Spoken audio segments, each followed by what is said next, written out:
HIV এর পুরো কথা কি? Human immuno deficiency virus. প্রথম আলো বাংলা উপন্যাসটি কার লেখা? উত্তর হবে সুনীল গাঙ্গুলি। বঙ্কিমচন্দ্র কত সালে আনন্দমঠ রচনা করেন? উত্তর হবে 1882 সালে। গুগল ক্রোম এটি কিসের উদাহরণ? উত্তর হবে ইন্টারনেট ব্রাউজার। কত সালে প্রথম বিশ্বযুদ্ধ শুরু হয়? উত্তর হবে 1914 সালে। কোন ব্রিটিশ প্রধানমন্ত্রী ভারতবর্ষে ক্রিপস মিশন প্রেস করেন? উত্তর হবে উইনস্টন চার্চিল। আলেকজান্ডার যখন ভারত আক্রমণ করে তখন কোন রাজবংশ মগধ শাসন করছিল? উত্তর হবে নন্দ বংশ। আরাবল্লী পর্বতমালা ভারতবর্ষে কোন রাজ্যে অবস্থিত? উত্তর হবে রাজস্থান।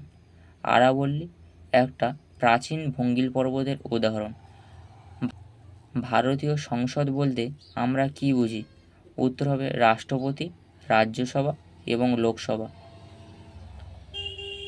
কাজিরাঙা অভয়ারণ্য কিসের জন্য বিখ্যাত? উত্তর হবে একশৃঙ্গ গন্ডার।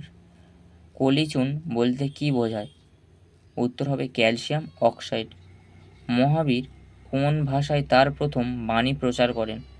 উত্তর হবে সংস্কৃত। কোন নদীকে বাংলার দুঃখ বলে? উত্তর হবে দামোদর। পরীক্ষাগারে প্রথম জৈব রসায়নাগারে যৌগ প্রস্তুত করা হয় কোনটি? উত্তর হবে ইউরিয়া। পশ্চিমবঙ্গের কোন জেলায় পলাশীর যুদ্ধক্ষেত্র অবস্থিত? উত্তর হবে নদিয়া। কোন অধিবেশনে কংগ্রেসের নরমপন্থী ও চরমপন্থীদের মধ্যে বিচ্ছেদ ঘটে? উত্তর হবে 1907 সালের সুরাট অধিবেশন। কোন যুদ্ধে সর্বপ্রথম কামান ও বন্দুকের ব্যবহার লক্ষ্য করা গিয়েছিল? উত্তর হবে পানিপথের প্রথম যুদ্ধ। ভারতবর্ষের প্রথম ছাপাখানা কারা স্থাপন করে? উত্তর হবে পর্তুগিজরা। গোলকুন্ডা দুর্গ কোন রাজ্যে অবস্থিত? উত্তর হবে তেলেঙ্গানা।